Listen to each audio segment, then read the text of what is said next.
Who is this advice targeted to? Is it for my Lyft driver? Is it for an internet entrepreneur? Is it for somebody who wants to start a YouTube channel? Because it comes from someone who's steeped in Silicon Valley and tech companies, it's always going to have a bias towards that. But I think it's good for anybody who wants to be entrepreneurial, anybody who wants to control their own life, anybody who wants to deterministically and reliably improve their ability to create wealth over time, is patient and looking at it for the long haul. And certainly if you're 80 years old, retired, running out of energy, you should probably just stay retired. But there are 80-year-olds who have a lot of energy and want to do new things and live for the future. It can obviously apply very easily to a young person, I would say 9, 10 years old and up. The most difficult one is probably middle-aged, because when we're in our 30s, 40s, 50s, we already have a lot invested. We have a lot of obligations because those are the years where we're earning and people are relying upon us. We don't want to change because we don't want to admit defeat in what we've been doing to date. But that's where it can actually be the most fruitful. It may be the most difficult pivot. You have a 9-to-5 job, you have a family relying upon you. And so it may seem like the things in this podcast are far too idealistic, but maybe it can inform your weekend projects. Maybe it can inform your self-re-education that you do at night on the internet. Maybe it can inform what roles you take on in the company that you're at, because they move you closer and closer to points of leverage, points of judgment, or points where you're naturally good at and you're authentic. It might cause you to take on more accountability. Even applied piecemeals, these principles can directionally guide you regardless of what stage you are at in life short of retirement. And if you're in retirement, just test them to see if they're true and then teach them to your kids or your grandkids. There's many different ways to participate. It should really apply to almost everybody who has a complete body, sound mind, and is looking to work. I think one way to apply the advice is to look at who is getting the leverage off of the work that you're doing. Look up the value chain, look at who's above you and who's above them, and see how they are taking advantage of the time and the work that you're doing and how they're applying leverage to it. People do that naturally in that they want to move up the corporate ladder, but that's mostly about managing other people. And what you really want to be doing is managing more capital, products, media, and community. People think about moving up the ladder in their organization, but they don't think that often about moving to a different organization or creating their own organization to get more leverage. In general, ceteris paribus, fancy Latin words for all other things equal, you will do better in a smaller organization than a larger one. You will have more accountability. It'll be more visible. You are more likely to be able to try on multiple things to find out the thing that you are uniquely good at. People are more likely to give you leverage through battlefield promotions. You're going to have more flexibility. There'll be more authenticity to how the company operates. A good progression for a career is start out in a large company and then progressively move to smaller and smaller ones. It's very hard to go from a small company to working in a larger company. Larger companies tend to be more about politics and less about merit. They're more stable, but they're less innovative situations. The goal long term is, if we are all wealthy, is that we're all working for ourselves, and the people who are working for us are essentially robots. And today that's software robots in data centers executing code. Tomorrow it could be delivery bots, flying bots, mechanical bots that are carrying things around. This goes back to this idea of the best relationships are peer relationships.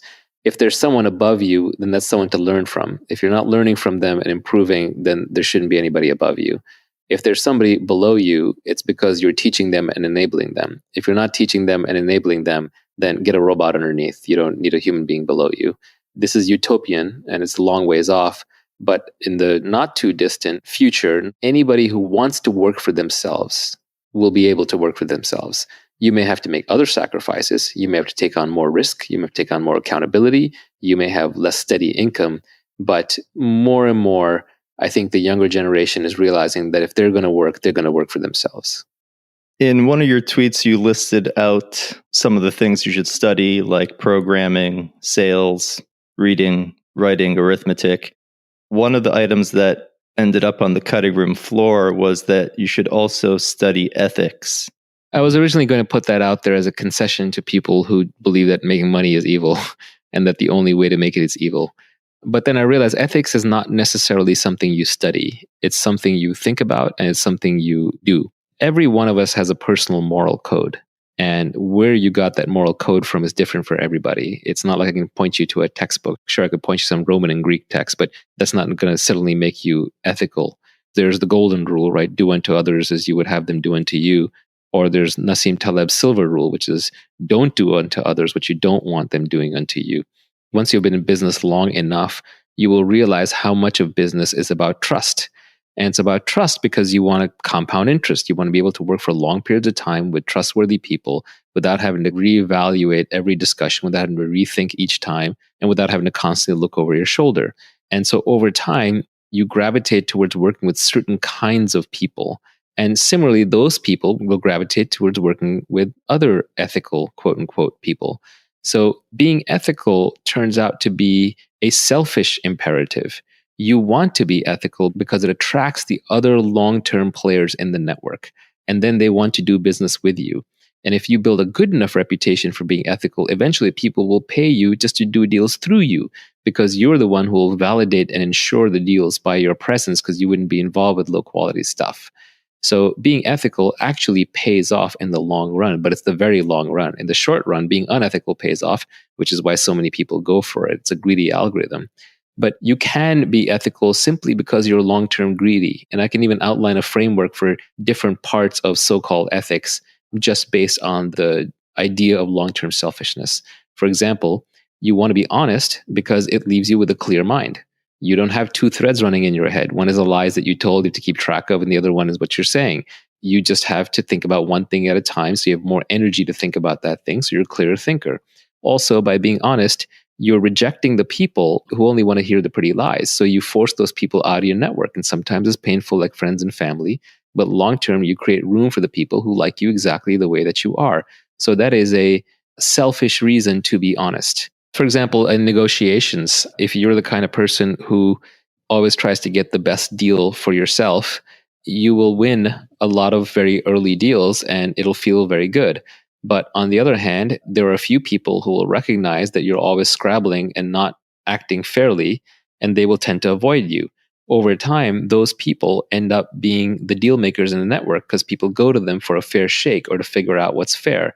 And so if you are cutting people fair deals, you don't get paid in the short term, but in the long term, everybody wants to deal with you, and you end up being a market hub. You have more information, you have trust, you have reputation, and people end up doing deals through you. A lot of wisdom is just realizing the long-term consequences of your actions. And so the longer term you're willing to look, the wiser that you're going to seem to everybody around you.